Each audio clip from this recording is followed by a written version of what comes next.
There are many chapters of Space Marines in the Warhammer 40k galaxy. Each of them is unique in their own way, for better or worse. For better, you have the Blood Raven's heroism in the face of constant treachery and hardship, as well as rampant kleptomania. Or the Lamenter's unflinching resolve in spite of the universe doing its best to step on them at every given opportunity. For worse, you have the Blood Angels, who, while quite noble and cultured, have a tendency to devolve into rage monsters every now and then. Or the Space Wolves in general. The Viking LARPers are worse in every regard, there is no better. But everything needs a default, something to look at and recognize as being the average, the standard metric by which all others are compared to. And as far as Space Marines go, this would be the Ultramarines. Not excelling at anything but good at everything, they're more or less the golden standard of the Adeptus Astartes. This has gotten them the reputation as Mary Sue's, which, to be fair, at least in the earlier days of Warhammer, was more than well deserved. I would say nowadays that it's waned away, though it will never fully be gone, both due to the past intense favoritism, and because some people are always going to complain that their favorite faction isn't the poster boy of the setting, so obviously the one that is just the worst thing ever. And Mary Sue tendencies aside, all Space Marines come from a source, their Primarch, the father of the Legion. And while the Ultramarines may in many ways be the average Space Marine, the vanilla ice cream of the Adeptus Astartes, I propose that their Primarch is anything but. Roboute Guilliman is my favorite Primarch, and indeed the one I consider to be the greatest of them all. While I don't think it's controversial anymore to say that he's become a pretty cool guy, saying he's the best might raise some disagreements. But let me tell you his story, and hopefully you too will see why Roboute Guilty Spark truly is the brightest of the Emperor's sons. With the Emperor's foremost son as Lord Commander of the Imperium, a new hope stirred.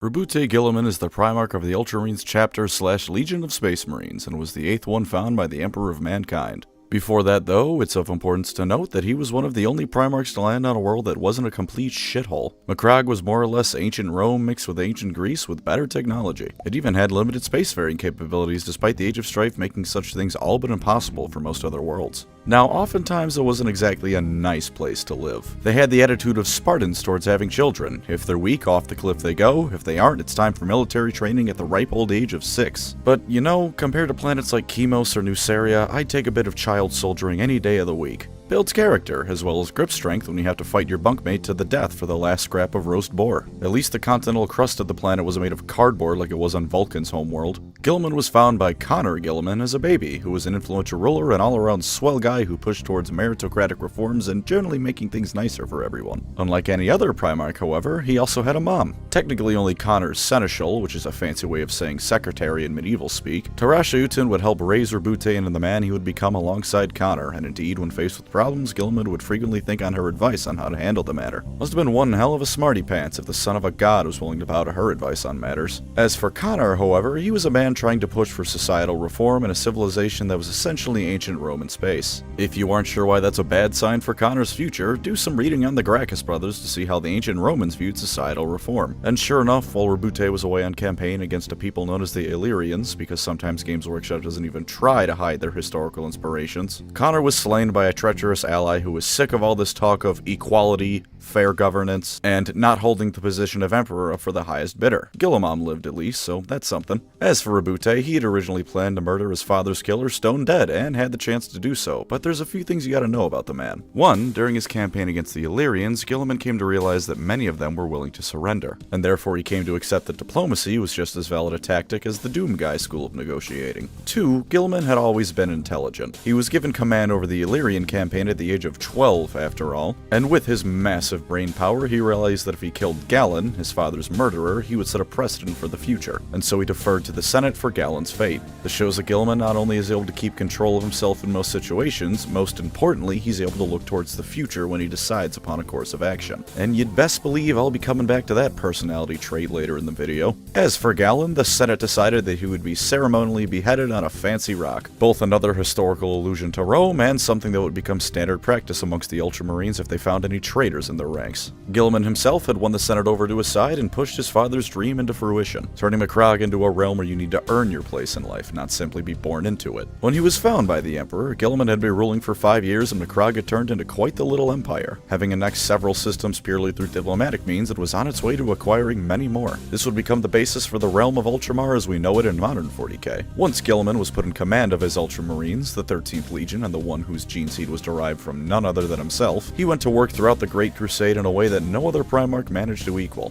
Using his brilliant mind, and perhaps most importantly, his willingness to actually talk to people, he achieved the highest number of compliant worlds among all the Primarchs. Though, to be fair, some other Primarchs had more military victories than he did. For all you fans of Primarchs like Leman Russ or Angron, take note, you get a lot more shit done when your first contact protocol is saying hello. It's also possible that upon seeing his immaculate jawline, many planets willingly joined the Imperium for no other reason than that. Can't say I blame him, I mean you could cut diamonds with this man's chin. On the topic of other Primarchs, unlike many of them, he had a damn fine head on his shoulders, though to be fair, he still had his flaws. He ensured that planets he brought to compliance were turned into model worlds for the Imperium, or at the very least that the taxes arrived on time and they had a standing army. That way, things wouldn't just melt the moment the Ultramarines left the system. He wasn't like Angron, where planets would surrender in fear of the World Eaters showing up and then be butchered anyways, nor was he like some of the other loyalist legions such as the Space Wolves, whose barbarity, while at least in part a cultivated appearance, didn't exactly paint the Imperium in the best of lights. He was more than willing to listen to the counsel of others, though at times he was arrogant and thought his way was certainly the best way unless shown otherwise. For instance, Alphegon was not much of a fan of Guilliman due to his dislike of the tactics Omegarius most favored, believing them to be rather dishonorable. To be entirely fair to Guilliman, targeting civilian populations isn't exactly the nicest thing to do, but it did get results as far as the Great Crusade was concerned. And it was Corvus Corax who taught him many lessons about how irregular tactics and use of understrength units could still carry the day, which was something Guilliman, with his Romanesque mindset of ranked formations and the like, had trouble adapting to. Nevertheless, despite any dislike he may have held for his brother's tactics, he respected all of them for their abilities, even if he felt they weren't something he should incorporate. He even had what he called his dauntless few, brothers he felt that fighting alongside he could win any war there was to fight. They were Leman Russ, Ferrus Manus, Rogal Dorn, and Sanguinius. And with that bit about Corvus being said, while Guilliman may have had trouble coming up with novel ideas, once he found a way to incorporate something into his own tactics, he was going to find every conceivable way to improve and expand upon them. Basically, you can wrong foot him once, but the next time you try and use the same trick, he's going to put you in the dirt. Corvus even admitted he could never beat Guilliman in simulations from that point forward. He might win a battle, but never the war. While many planets under his jurisdiction were still hellholes even after his restructuring of things, which funnily enough includes Nuceria, I propose there's reasons for this. For instance, in the specific case of Nuceria, I think it's likely he avoided dicking around with it because it was Angron's home, and while Guilliman was technically in charge of it, he probably didn't want to piss off his brother by screwing around with his home planet. Not that Angron probably would have given two shits, but what are you gonna do about that? The other reason some planets weren't brought up to snuff 100% was that the Primarchs were required to maintain a certain tempo to their conquests in the Great Crusade, and properly restructuring every planet to turn into a new Macrog likely would have required time Guilliman simply wasn't allowed to have. That's largely just me theory crafting though, so don't take that as the word of God, that's the reason for it. And even beyond not being able to fix every planet up proper, Guilliman still has a few black marks on his record. While he wasn't involved in the destruction of the 11th and 2nd Legions, Guilliman almost certainly benefited from absorbing their numbers into his own, which likely helped him bring as many worlds into the Imperium as he did. He was also one of the Primarchs, the other being Rogal Dorn, who came up with the idea that the memory of what the two missing ones did should be removed from the minds of the rest of the Primarchs, showing that if nothing else, Guilliman is above a little bit of Cloak and Dagger 1984 style. His most colossal fuck-up, however, is likely the time he helped the Emperor turn up the heat on the capital of Lorgar's world Monarchia by a few thousand degrees. When the Emperor came down on Lorgar for spreading the word that Big E was a god, he chose the Ultramarines and Guilliman to help him burn it down. Humiliated and forced to kneel before his creator and his brother, Lorgar would come to resent Guilliman and the Emperor, planting the seeds of the Horus heresy.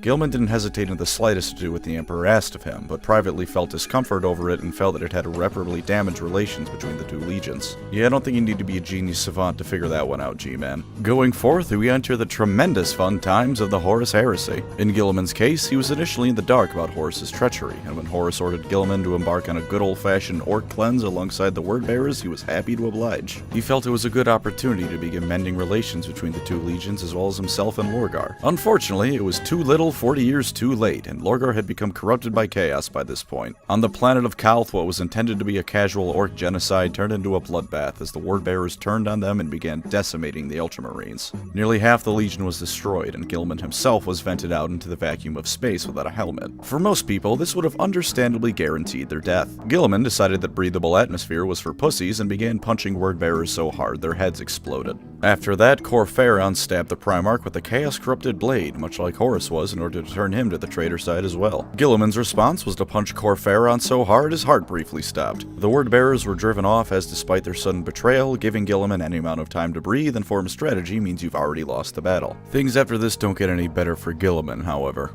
Lorgar and Angron raised merry hell in the realm of Ultramar with their forces, and as Guilliman was chasing them around, a blanket of warp storms cut him off from the rest of the galaxy. He decided that if he couldn't confirm the Imperium was still standing, he would act on the assumption that it had fallen and it was up to him to carry on its ideals. Thus, he created the Imperium Secundus, both to carry on the Imperium's torch and to round off the Roman Empire references with his very own Byzantine Empire. Macragge is even the perfect little Constantinople. Of course, what happens here could be a video all on its own, but I'm trying to keep the focus on Guilliman. So to sum it up, he fought Angron and Lorgar while the former was being turned into a demon by the latter. Conrad Kurz ran wild across Macragge for a while and even reached his adopted mother, who was completely unfazed by his bullshit. The Lion and Sanguinius showed up, they all argued a bit about what to do from this point going forward, and then when Guilliman realized that the Imperium was in fact still a thing and Terra was under siege, he dropped the entire Byzantium business and helped the Blood Angels so they could reach Terra. While he never participated in the siege himself, he would do his best to head there with utmost speed. Indeed, the Ultramarines and Dark Angels gunning it for Terra to relieve it was part of the reason the siege played out the way it did. After Big E was killed and Horus killed even harder, Guilliman would help things going forward in the Imperium. He of course participated in the Scouring, the driving off of all remaining traitor Astartes to the Eye of Terror, and Games Workshop's next big project to avoid doing any work on the old world. He also penned the Codex Astartes, which divided all the legions into chapters as we know them now. Not all of his brothers were a fan of this, but eventually he got his way. One day he came into contact with Fulgrim, and as the two fought, Fulgrim nearly cut off his damn head. Fulgrim's sword was also poisoned, because of course it was. Locked away into stasis so that he could never truly die, for 10,000 years his body was held in public display Lenin style, and eventually where he lay would become a site of holy pilgrimage. During this time, the Imperium would become what we know it as today, the worst place you could ever possibly live. It was rumored that even in stasis as he was slowly but surely healing from his grievous wounds. But even with this, there he lay for millennia, comatose and doing nothing as the Imperium fell apart around him. And then, 10,000 years later, Belisarius Cawl and the Eldar fashioned him a fancy new suit of armor, Yvraine kissed his boo-boo so they would be all better, and he woke up. As he awoke, he realized he had a problem in the form of a horde of Chaos Space Marines surrounding him, quaking in fear and about to do their damnedest to make sure he was killed properly this time. In one corner, we have hundreds of chaotically enhanced super soldiers, blessed by the gods themselves, some of whom have no doubt been fighting for over 10,000 years and may even remember when Guilliman was put in his coffin. In the other corner, we have someone who just woke up from the world's longest power nap, was probably a bit dazed and confused on account of sleeping off the world's most poisonous hangover, and didn't even have a damn weapon in his hand. The Chaos Marines never stood a chance, because apparently when Guilliman was asleep, he did nothing but dream of One Punch Man for 10,000 years straight. He stood up, assessed the situation, and repeated his stunt on Calth by punching people to death until they eventually stopped showing up. This time he didn't have to contend with the lack of atmosphere, so you can be damn sure he was hitting even harder now that he could actually breathe. To once again speedrun his accomplishments, Fulgrim tried to tempt him into the service of chaos, which,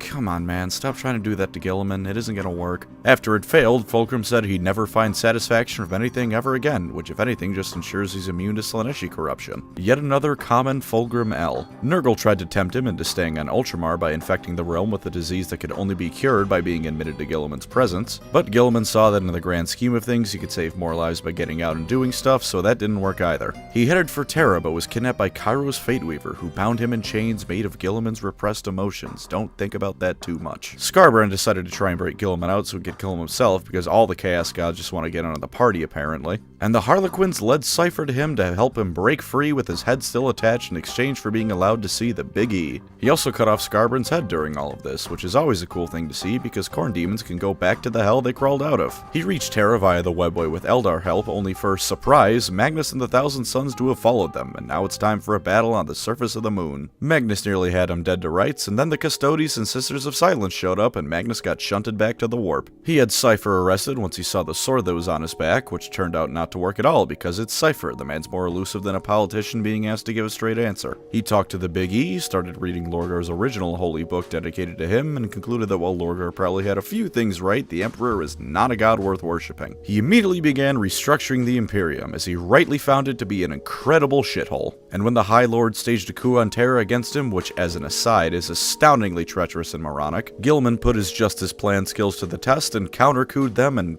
killed everyone, really. That's how that story ends. With any traitors now dealt with, he launched the Indominus Crusade to keep the Imperium from fully shattering in the wake of the Great Rift. Something I'd really like to emphasize is how Guilliman managed to orchestrate something almost equal in scale to the Great Crusade all by himself in a shorter time span. Goes to show how far up his own ass the Emperor's head is, if you had any doubts about that. The Plague Wars happened, where Mortarion and Nurgle decided they'd quite like to take a chunk of Ultramar for themselves, and Guilliman once again found himself squaring off against a demon Primarch. Mortarion stabbed him with a needle filled with some super disease, the titular godblight of the novel Godblight, and it killed Guilliman for real this time. Then the Emperor possessed Guilliman's corpse, told Mortarion that he was an asshole but could still be saved, and lit Nurgle's garden on fire before resurrecting the Blueberry Wonder. You might say that's plot armor to the highest degree. To that, I say that every single demon of chaos, as well as at least a few traitor marines, have the ability to resurrect themselves as well. It's not plot armor, it's evening the score. This is just the first time the Emperor has ever decided to actually get off his psychic ass and do something other than act as the galaxy's biggest lighthouse. As for a few miscellaneous things about him in the 42nd millennium, as I said, he's been reading the Lectitio Divinitatus and coming around to the idea that the Ecclesiarchy and Lorgar may be onto something. Though as I also said, he certainly doesn't think the Emperor is a god worth worshipping, given how big of an ass he is. He came to that conclusion after talking to the man, by the way. A space marine that was in his presence was so awed by him that he found he couldn't speak, and as peasants he decided to go down to the workshop and cut out his own tongue. He's been having a hell of a time keeping the Imperium together, and has been more than happy to do things previously unthinkable, such as work with the Eldar and even pay lip service to the Emperor's divinity. He outright told an Imperial priest that he considers the entire Ecclesiarchy the lesser of many evils, but he's smart enough to know that it's one of the only things keeping the Imperium together. He's also apparently been developing a goddamn harem between Yervain and a rogue trader who calls him Robu. How cute. Sleeping with him would probably be like trying to fit a semi-truck through a door frame, but you can't blame a girl for shooting her shot, now can ya? Now, before we move on, I want to tell you why Roboute Guilliman is the best Primarch out of all of them. Do keep in mind that these are of course all my humble opinions, because when you say something is the best, it's always going to be subjective unless you're talking about something purely numbers based. This next bit will probably be the most serious I've ever been in a video, because sometimes even I can find it in myself to have actual opinions on something without needing to punctuate it with a joke. Roboute Guilliman, for all his faults, all the times he could be cold and distant from others, actually cares about those under him. A quality that at any point in the Imperium is a rarity amongst the top leaders. While his strategic viewing of things means he's often detached from those around him, he will never put men to their deaths unless he firmly believes that is the only course of action that will win the day. He cares for those under his command, superhuman warrior or not, and indeed to this day tries to imagine what his foster mother would do in a situation such was the value he could place on the word of mere mortals. He is at heart a good man, even if only by the standards of 40k, and while other Primarchs could also be said to be decent people, few of them put it into practice like Guilliman did.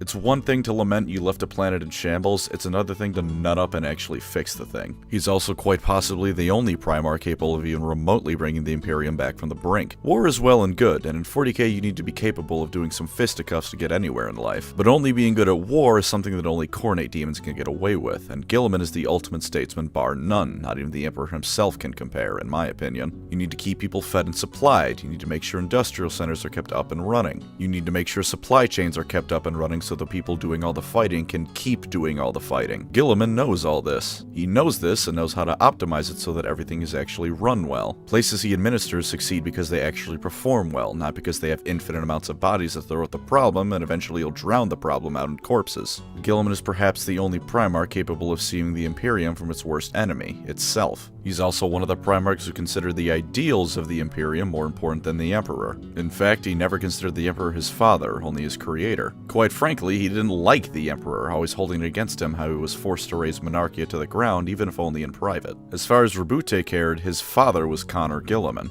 but he knew that while it certainly had flaws, the ideal of a united mankind is one to strive for in this mess of a galaxy, and he genuinely believed that he was one of the best suited to do this while commanding the best legion around. You can call it arrogance, but I don't think it came from a place of I'm better just because I am. He could certainly be arrogant, but he genuinely felt he was the best man for the job in many cases. And while this won him many enemies amongst his brothers, he rarely if ever held it against them. In fact, Guilliman also possesses a quality almost no one in this godforsaken setting does, the ability to admit when he's wrong. When he was introduced to tactics he never considered or even knew of and was proven why they were effective, he would immediately implement them into his own. You might need to beat it into his head a couple of times, but eventually he will come around. And when shown that what he is doing is objectively wrong, such as when it was revealed that the Imperium Secundus was unnecessary, he immediately cancelled the whole thing and gunned it for Terra with all speed once Sanguinius made it through the traitor blockade around Macragge. Despite his occasional arrogance, he has humility, or at least the common sense to admit when he's wrong. Guilliman also, and this to my knowledge is quite unique amongst the Primarchs, also looks towards the future in a way that goes beyond just trying to make things better in the now. Rather than whine about the past and be blinded by the present, he plans ahead. When Rogal Dorn was busy banging his head against a brick wall because Pertarapo politely asked him to,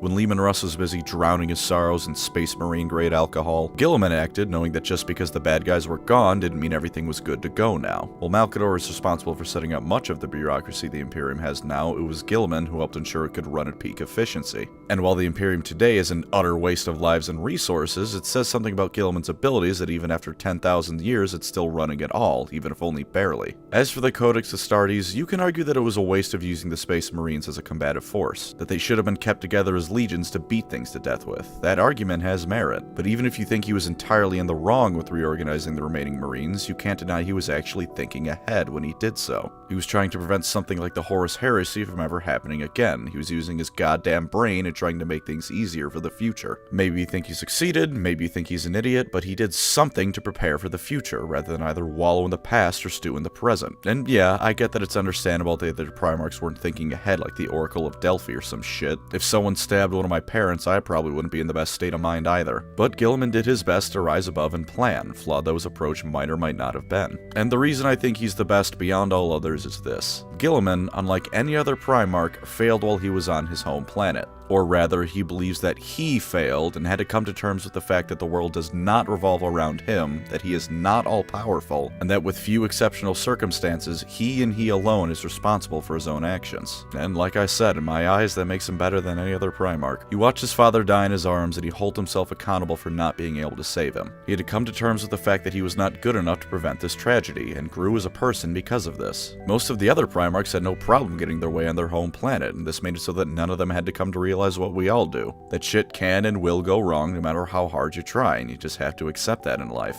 Even those that did fail found it easy to blame their failure on an outside source, the Emperor. Angron and Mortarion both resented the Emperor for coming in to save them at the last minute. They found him to be a convenient source to pin all their anger on rather than look in at themselves. Guilliman never had this. He met the Emperor years after his father died. And in fact, I firmly believe that this makes Guilliman uniquely situated for being able to carry on the Imperium. Other Primarchs certainly had it worse than him. I mean, Conrad Kurz exited his capsule pod inside a pool of magma for God's sake. But Guilliman is perhaps the only one who early on had to come to terms with the fact that the universe can just shit on you. And thus I firmly believe that he's not only incorruptible but will carry on fighting as long as he can without ever succumbing to despair. Before we end the video, how about a do or don't for using Guilliman? I gave Nagash one after all, and I guess technically Gotrek as well, even though it was like a minute long because he's Gotrek goddamn Gurnison. I should state that this will be for 40k and not 30k because I do not care for the Horus Heresy. For lore positives, Guilliman is the man in charge of the Imperium, so if you want the ultimate personification of a commander leading from the front, you can't do any better than him. If you like Space Marines, well, he's the father of about 50% of all the Loyalist chapters in the galaxy, since Ultramarine Gene Seed is the most commonly used, so it's hard to do better than him in that case. If you like the Imperium being about as close to lawful good as it can be, you'll also want to grab Guilliman. And if you like the idea of your soldiers being led by divinity, you can't do much better than one of God's sons. Also, badass bureaucrats, mostly an oxymoron in the real world, but very much in place here. Also, look at his model. I know GW has had problems with way over designing their models, see the Adeptus Mechanicus, but given that he's both the son of the Emperor and currently the only Loyalist Primarch available, I think it's fine here. Absolutely stunning, and his face isn't too derpy either. For tabletop positives, Guilliman hits like a truck. This is of course to be expected, being a Primarch and all. His ranged weapon can chew through weaker hordes and even lightly armored infantry with ease, and can be good for at least shaving a few wounds off more heavily armored targets. Given that he also wields the Emperor's sword, he's pretty good in melee too. 6 attacks and an AP -4 and causing D3 mortal wounds on an unmodified wound roll of 6, it's gonna put the hurt on most targets. For more armored targets without an invulnerable save, he can also just punch the shit out of them with his massive power fist. While only being AP-3 compared to the sword's AP-4, it doubles his strength rating of 6 rather than only adding 2 like the sword does. He can also take a respectable amount of damage, rocking 9 wounds, a 2-up save, and a 3-up invulnerable save. Just ignore any Tau railguns and you should be fine for a while. Oh, and the first time he dies on a 4+, he comes back with D6 wounds. So you can kill him, and if he rolls well, he can come back almost at full health. That is one impressive middle finger to give your opponent. Of course, as I've hopefully driven across in this video, he's much more of a planner than a fighter, and that's why you really want him. He has to be your warlord if you pick him, and by doing so, you get an extra 3 command points to dick around with. So even if he somehow gets tabled turn 1, you get some guaranteed benefits out of this man. Now, get ready for all these buffs because Guilliman hands them out like candy.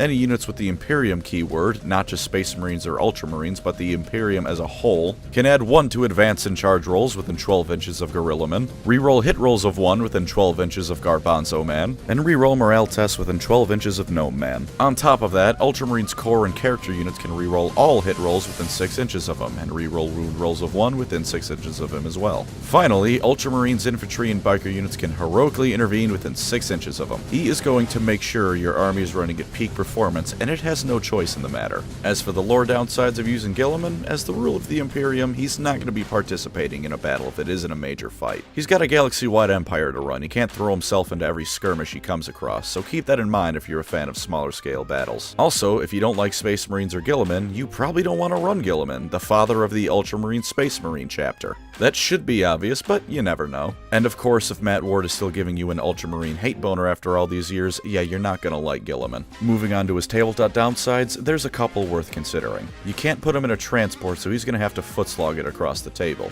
At movement 8, this could be worse, but 8 inches isn't exactly breakneck speed, especially if you really want him to be somewhere specific. Also, unless I'm misreading something, I don't think he can deep strike either, so yeah, he's gotta just run it across the field the whole game. Honestly though, the worst thing about him isn't really anything with his stats or abilities, it's his point cost and properly using them. At 300 points, you're going to be hard-pressed to fill out a proper army in smaller games if you include Guilliman. And in larger games, if he goes down, you just lost a massive point investment that was probably also a keystone of your army. Additionally, his auras all requiring him to be relatively close to models means that you can't just keep him in the backline all game and farm easy kills. He's got to get to the thick of things sooner or later. And while he's certainly no slouch in combat, other armies have far better beat sticks and for less points. For instance, the Avatar of Kane. Really shouldn't surprise you, that's who I'm bringing out to compare him to. Caney Boy clocks in at 280 points, 20 points cheaper than Roboute. While Kane doesn't buff his army nearly as well, he can one-shot Titans. If you put Guilliman in a fight with Kane, you are losing 300 points. You need to balance out risk and reward with the Primarch, because while he's tough, he isn't invincible. And it'll be real damn embarrassing if your ultimate victory plan turns to smoke because Guilliman tried to charge across a field at a pair of Chaos Knights unsupported. He's incredibly strong, but you shouldn't use him as a beat stick. He's a general who can hold his own, but at the end of the day, that's probably your best bet for using him, as a general who can hold his own, not as the end-all be-all combat monster. And that just about wraps up my talk on everyone's favorite Grandpa Smurf. I hope you will embrace Guilliman's superiority alongside me now, or at least look at him in a bit of a different light. Thank you, of course, to my channel members. You are the theoretical practical meme to my Roboute Guilliman. Theoretically, you think my content is worth something, and practically, you give me money to help me keep making content. If you'd like to support the channel, feel free to subscribe or become a member. Either way, thank you for watching, and take care out there. Yeah, I know it's an overplayed meme, I don't care. Eldar waifus are now canon, suck my nuts, give me more space elf smut.